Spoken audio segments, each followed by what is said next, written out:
మీ గురించి కూడా ఏదేదో మాట్లాడుకుంటున్నారు. మా ఎస్ఐ గారు ఆ శ్రీధర్ని అరెస్ట్ చేయడానికి వాళ్ళ ఇంటికి కూడా వెళ్ళారు. ఈ ఇన్ఫర్మేషన్ మీకు చెప్తామని చాలాసేపటి నుంచి ట్రై చేస్తున్నాను మేడం. మీ ఫోన్ కలవట్లేదు.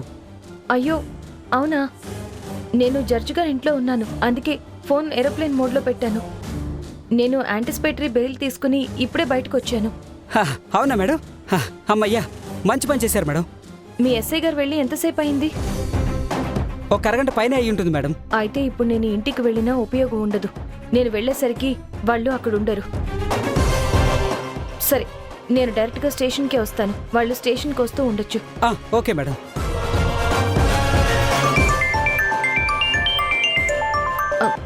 హలో, చెప్పు రాణి. అక్క, ఏమైపోయావక్క? ఎన్నిసార్లు ఫోన్ చేశానో తెలుసా? జడ్జి గారి ఇంట్లో ఉన్నాను రాణి, అందుకే. అవునా? ఇంటికి పోలీసులు వచ్చారు. ఇప్పుడే ఆయన జీప్లో ఎక్కించుకుని వెళ్లారు. నాకు ఇప్పుడే విషయం తెలిసింది. నువ్వేం కంగారు పడకు, శ్రీధర్కి ఏమీ కాదు. బెయిల్ కూడా ఇప్పుడే వచ్చింది. నేను స్టేషన్కి వెళ్తున్నాను. శ్రీధర్ని తీసుకుని ఇంటికి వస్తాను. అప్పటిదాకా నువ్వేం భయపడకు. తాతయ్యని కూడా ఏం కంగారు పడొద్దని చెప్పు. సరే అక్క, అలాగే. ఇదిగో, మేము వచ్చేసరికి లేట్ అవుతుందేమో. బెయిల్ కూడా వచ్చింది కాబట్టి నువ్వు భయపడాల్సిన పనేమీ లేదు. ప్రశాంతంగా తిని టాబ్లెట్స్ వేసుకుని పడుకో. మేము వచ్చేస్తాం, సరేనా? అలాగే అక్క.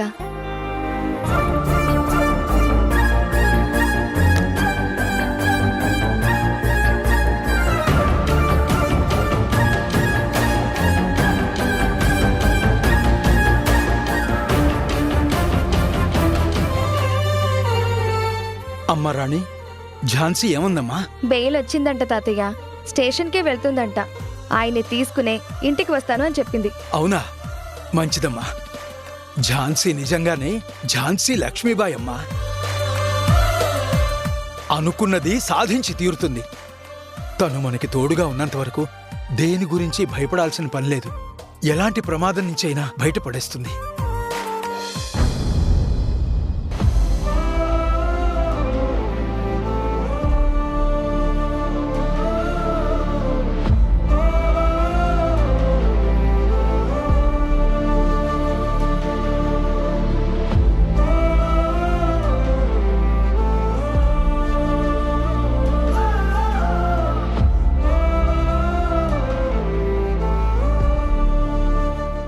రైతనా నాన్న,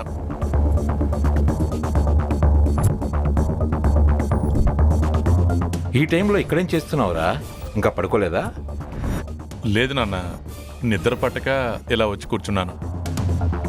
కూర్చోవటమే కాదు, ఏదో ఆలోచిస్తున్నట్టున్నావు కూడా. ఏం ఆలోచిస్తున్నావురా? అదేం లేదు నాన్న. సర్లే, నాకు చెప్పకపోయినా పర్వాలేదులే, కానీ ఏదన్నా ఉంటే రేపు పొద్దున్న ఆలోచించుకోవచ్చు. వెళ్ళి పడుకో. నాన్న. ఏంట్రా? నాన్న, ఏం లేదు నాన్న. పర్లేదురా, చెప్పు. అందరి ముందు చెప్పలేకపోయాను, కానీ మీరు అలా కోప్పడేసరికి వంశీ బాగా భయపడిపోయాడు నాన్న. వాడిని అలా చూస్తుంటే నా వల్ల కావడం లేదు నాన్న. నీకు పిల్లల మీద కోపం ఉండొచ్చు, నువ్వు వాళ్ళని చేదరించుకోవడానికి, ద్వేషించడానికి 100 కారణాలు ఉండొచ్చు. కానీ అవన్నీ పెద్దవాళ్ళుగా మనకి తెలుసు నాన్న. వాళ్ళు చిన్న పిల్లలు నాన్న, అభం శుభం తెలియని వాళ్ళు, పసి మనసులు నాన్న.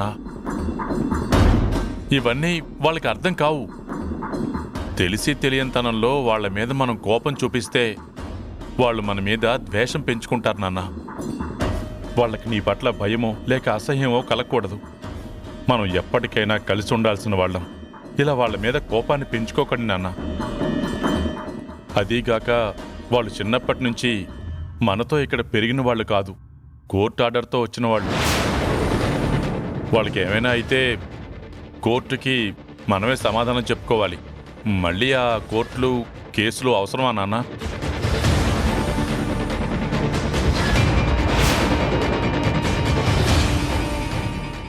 అంటే ఏంట్రా నువ్వు అనేది? మనల్ని ఇప్పుడు కోర్టుకు లాగుతారా? బెదిరిస్తున్నావా లేకపోతే భయపడుతున్నావా? నాన్న రమ్మను. ఎవరు లాగుతారు? నువ్వు లాగుతావా లేకపోతే ఆ ఛాన్సీ లాగుతుందా? మీ తాటాకు చెప్పడానికి నేను భయపడతాననుకుంటున్నారా? ఏంటన్నా ఏం జరుగుతుంది? ఏమైంది? ఈ టైంలో మీ ఇద్దరు పడుకోకుండా ఇక్కడే మాట్లాడుకుంటున్నారు. ఏంటన్నయ్య ఏం మాట్లాడరే? ఇద్దరు ఇలా మౌనంగా ఉంటారేంటన్నయ్య? చెప్పండి. నాన్న నేను అలా అనలేదు, మీరు వేరేలా అర్థం చేసుకుంటున్నారు. రైధనా, నీకిదే చెప్తున్నాను. ఈ ఇంట్లో ఉండాలి అంటే నాకు నచ్చినట్టు నా ఆజ్ఞ ప్రకారమే ఉండాలి. కాదు పిల్లలు, ప్రేమ, తొక్క, తోటకూర అంటే ఆ పిల్లలతో పాటు నువ్వు కూడా నీ భార్యను తీసుకుని ఇంట్లో నుంచి వెళ్ళిపో. నాన్న అది కాదు నాన్న, నేను అలా అనలేదు, మీరు అపార్థం చేసుకుంటున్నారు. అవునరా, నీకు పిల్లలే ముఖ్యమైతే ఈ ఇంట్లో నుంచి వెళ్ళిపో.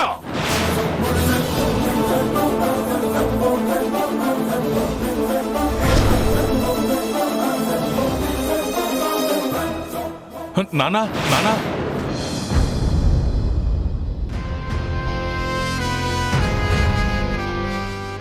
రే ధనా, ధనా, రేయ్ నిన్నేరా? నాన్న చెప్పండి చెప్పండి. ఏంట్రా చెప్పేది? పిలిస్తే పలకవు, ఇక్కడేం చేస్తున్నావు? నిద్ర పట్టడం లేదా? అవును నాన్న.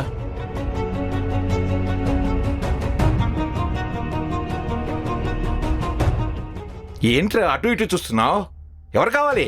ఆ, ఆ, ఆ, ఆ, మన చంద్ర నాన్న.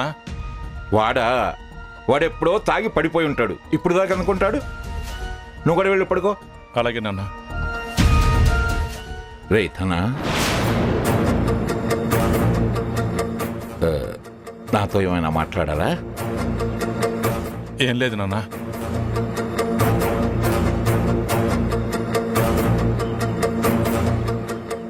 రే ధనా, రే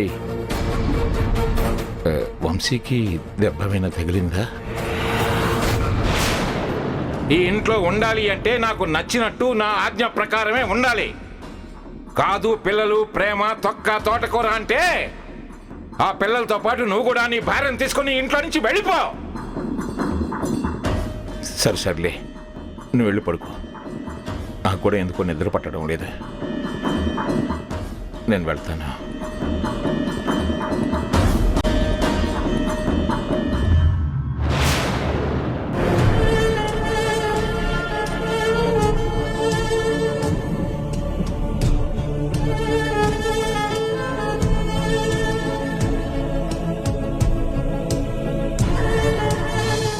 చెప్పరా, మీ ఇంటి ఓనర్పై ఎందుకు హత్యా ప్రయత్నం చేశావు?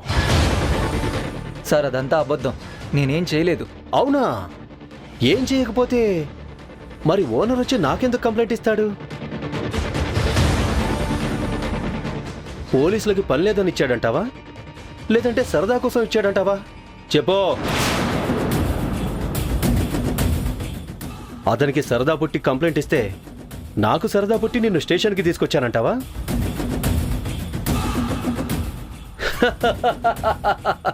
నిజం చెప్పరా, లేదంటే నా స్టైల్లో ఒప్పించాల్సి వస్తుంది. సార్ నేను నిజమే చెప్తున్నాను సార్. ఆయన మీద నేనెందుకు హత్య ప్రయత్నం చేస్తాను? నాకేం అవసరం? ఏంట్రా నోర్లేస్తోంది? నువ్వు ఇలా చెప్పవురా, నా స్టైల్లో చెప్పిస్తా. చెప్పు.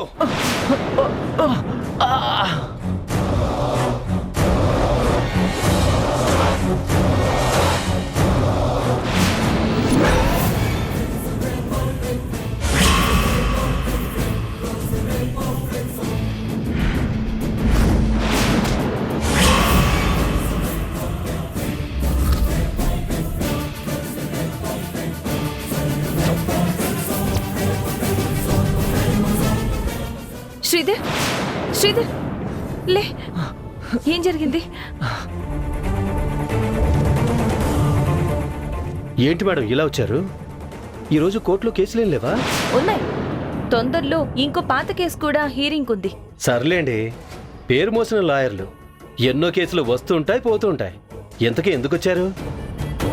కంప్లైంట్ ఏమని ఇవ్వాలా? నిజంగా కంప్లైంట్ ఇవ్వాల్సి వస్తే మీ దగ్గరికైతే రాను. ఎంత నమ్మకమో. ఇదిగోండి బెయిల్ పేపర్స్, ఇతన్ని విడిచిపెట్టండి.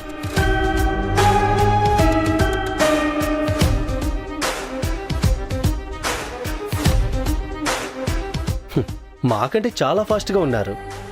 ఇప్పటికిప్పుడు బెయిల్ పేపర్స్ ఎలా తీసుకుని వచ్చారు? అంటే ముందే ఇన్ఫర్మేషన్ మీ దాకా వచ్చేసిందన్నమాట.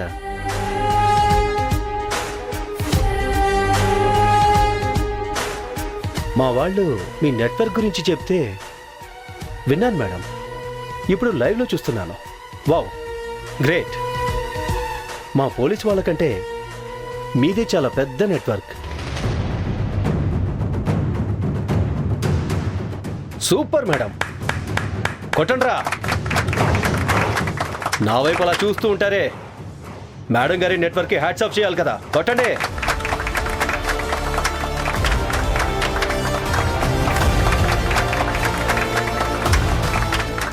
మీకు నాపై ఉన్న అభిమానానికి థ్యాంక్స్ కాదు, చాలా పెద్ద థ్యాంక్స్. ఇంకా నేను నా క్లయింట్ని తీసుకెళ్ళొచ్చా? షూర్, తీసుకెళ్ళండి మేడం. శ్రీధర్, పద వెళ్దాం. Okay madam. ఒక్క నిమిషం మేడం, నేను ఇతన్ని కొన్ని క్వశ్చన్స్ అడగొచ్చా? ఓకే, అడగచ్చు, కానీ నేను ఖచ్చితంగా పక్కన ఉంటాను. మీకు ఓకే అంటే అడగండి. మీరు పక్కనుంటే సమాధానాలు గన్లో బుల్లెట్లా వస్తాయి. అయినా జైల్లో ఖైదీలకి కండిషన్స్ లాగా నాకు కండిషన్స్ పెడతారేంటి? మేడం, నేను ఒక ఎస్ఐ అన్న విషయం మర్చిపోయారా? నో, మీరు కూడా ఒక విషయం మర్చిపోయారా? నేను ఒక అడ్వకేట్నని, ఇతను ఒక సిటిజన్ అని. క్వశ్చన్స్ అడుగుతారా, వెళ్ళమంటారా? ఇప్పుడు అడగలే మేడం, ఈసారి ఎప్పుడైనా ప్రిపేర్ అయ్యి అడుగుతాను. బయలుదేరండి.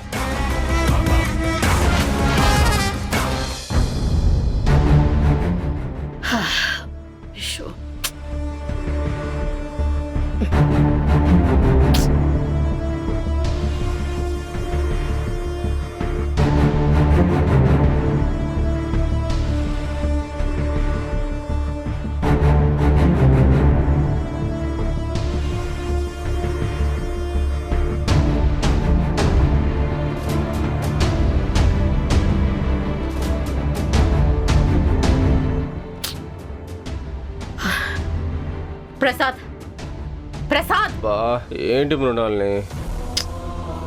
మెసేజ్ ఏమి ఇంకా రాలేదు. ఏం మెసేజ్? Good night మెసేజా? సరే, ఇప్పుడే పంపిస్తానండు. అబ్బా ప్రసాద్, నేను అడిగేది గుడ్ నైట్ మెసేజ్ కాదు. మరి ఆ ఎస్ఐ శ్రీధర్ని అరెస్ట్ చేసినట్టు ఇంకా మెసేజ్ రాలేదేంటి అని అంటున్నా. ఇది అడగడానికి ఈ టైంలో నిద్ర లేపాలా? అరెస్ట్ చేసి ఉంటాడులే. కంప్లైంట్ ఇచ్చాము, డబ్బు ఇచ్చాము, ఇంకా చేయకుండా ఎందుకు ఉంటాడు? ఖచ్చితంగా చేసే ఉంటాడంటావా? తను ఖచ్చితంగా చేసే ఉంటాడు గాని నువ్వు ఊరికే కూర్చొని నిద్రపోకుండా ఆలోచిస్తూ నాకు నిద్ర లేకుండా చేయకు ప్లీజ్. ప్రసాద్,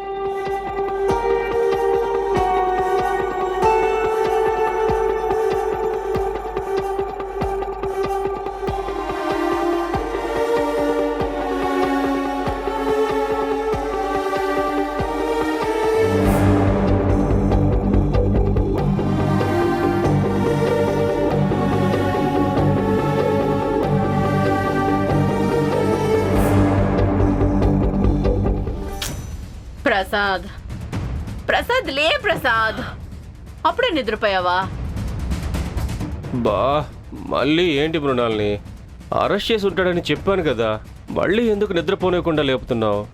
అడగడం మర్చిపోయా. ఆ ఎస్ఐ ఝాన్సీని ముద్దుగా, ముచ్చటగా, చాలా అందంగా ఉంటుంది అన్నాడు కదా. అయితే నిజంగానే ఆ ఝాన్సీ అందంగా ఉంటుందా? ప్రసాద్, అడిగిన దానికి ఆన్సర్ ఇవ్వకుండా అలా సైలెంట్ గా ఉంటావే. ఝాన్సీ అందంగానే ఉంటుందా? అబ్బా, నాకేం తెలుసు తన గురించి? నేను నిన్నేమి తన బయోడేటా, తన ప్రొఫైల్ అడగడం లేదు. చూడటానికి తను ఎలా ఉంటుంది, బానే ఉంటుందా అని అడుగుతున్నా. నీకెలా ఉంటుంది? నేను నిన్ను అడిగితే నువ్వు నన్ను అడుగుతున్నావేంటి ప్రసాద్? అబ్బా, ఇప్పుడు కేసుల గురించి ఆలోచించకుండా ఝాన్సీ అందం గురించి అసలు నీకెందుకు? అలాంటవేంటి? తను నా ప్రియమైన శత్రువు. తన గురించి ఈచ్ అండ్ ఎవ్రీథింగ్ నాకు తెలియాలి కదా. బయట వాళ్ళ అభిప్రాయం ఎలా ఉందో నేను తెలుసుకోవాలి కదా. నీకంతగా కావాలంటే బయట ఎవరినైనా అడుగు, నన్ను అడగొద్దు ప్లీజ్. దయచేసి నన్ను పడుకోని.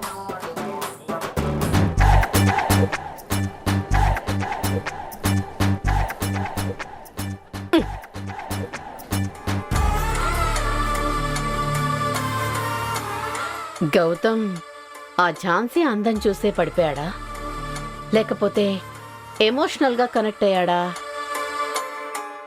గౌతమ్ ఝాన్సీని డీప్గా ప్రేమిస్తున్నాడని ప్రియాంక చెప్పింది.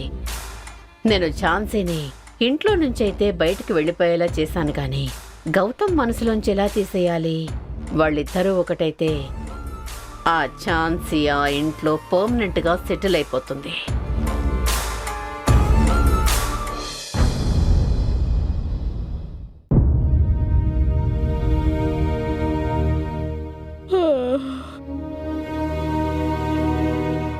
అక్క, ఈ టైంలో ఏం చేస్తున్నావు? ఇంకా పడుకోలేదా? లేదు రాణి, రేపు కేసు ఉంది కదా, దానికి సంబంధించి కొన్ని పాయింట్స్, ఐడియాస్ నోట్ చేసుకుంటున్నాను. చూడక్క, నిద్ర వస్తున్నట్టుంది. కొంచెం సేపు రెస్ట్ తీసుకో. లేదు రాణి, రేపు కేసు అయిపోయిన తర్వాత ప్రశాంతంగా ఫుల్ డే కంప్లీట్గా రెస్ట్ తీసుకుంటాను. సరే అయితే నేను వెళ్ళి కాఫీ పెట్టి తీసుకుని వస్తాను. రాణి, ఇప్పుడు అవేం వద్దు. నా గురించి కాదు, కానీ నువ్వు టాబ్లెట్స్ వేసుకున్నావా? వేసుకున్నానక్క. కాల్షియం టాబ్లెట్ వేసుకున్నానక్క. టైం టు టైం ఫ్రూట్స్ తీసుకున్నావా? అయ్యో, తీసుకుంటున్నానక్క. అయితే వెరీ గుడ్.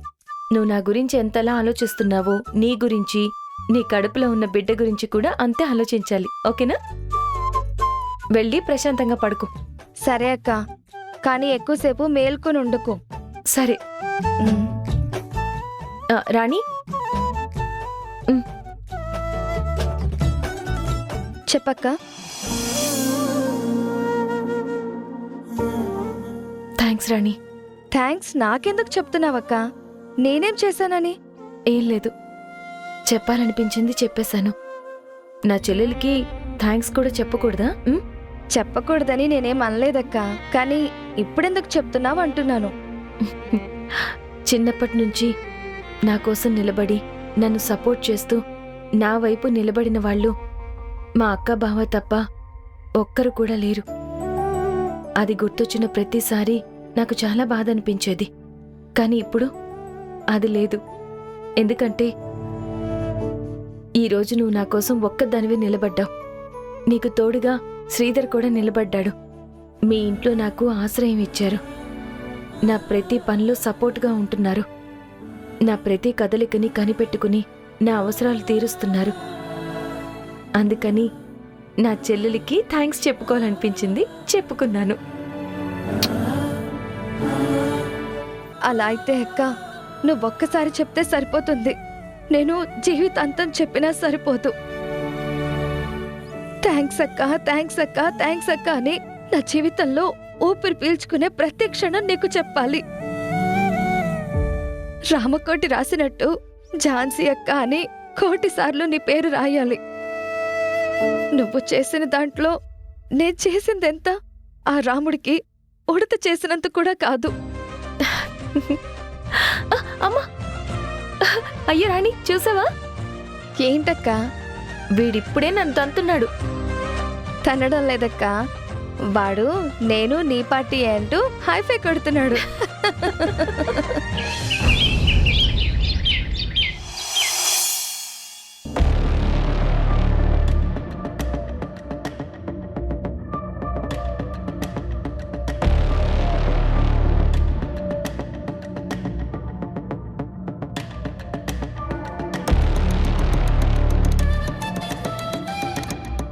Good morning మృణాల్ని.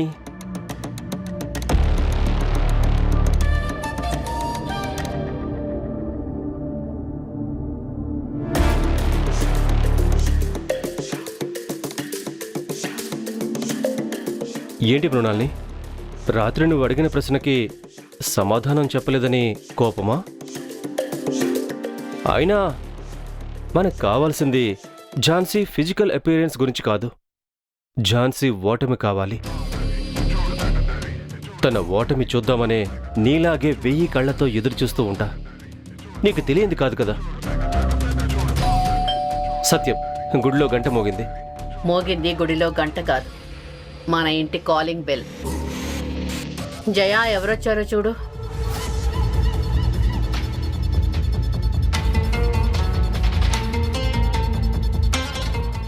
ఇంత ఉదయాన్నే ఎవరొచ్చుంటారు?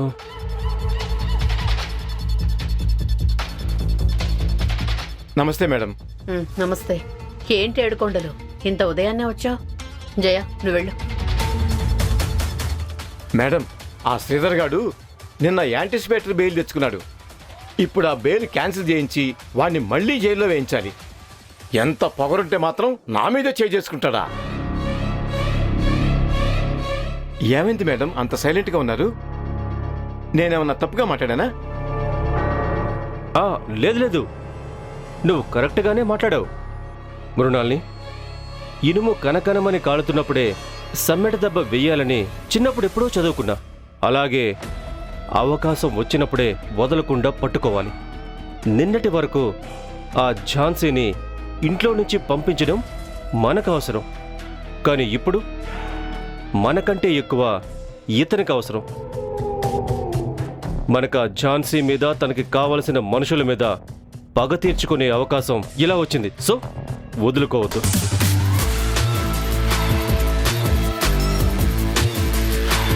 ఈరోజు కోర్టులో కేసు వాదించి ఎలాంటి ఆటంకాలు లేకుండా కేసు గెలవాలని నన్ను ఆశీర్వదించండి. క్షేమంగా వెళ్ళి విజయంతో తిరిగి రామ్మా. నువ్వేం టెన్షన్ పడకు, వాడికి ఖచ్చితంగా బెయిల్ వస్తుంది. వాడు నిర్దోషిగానే బయటకు వస్తాడు, నాకు ఆ నమ్మకం ఉంది. మనకు టైం అవుతుంది, పదండి మేడం. అసలు ఏం కేసు? గౌతమ్ బాబు బెయిల్ కేసు మేడం.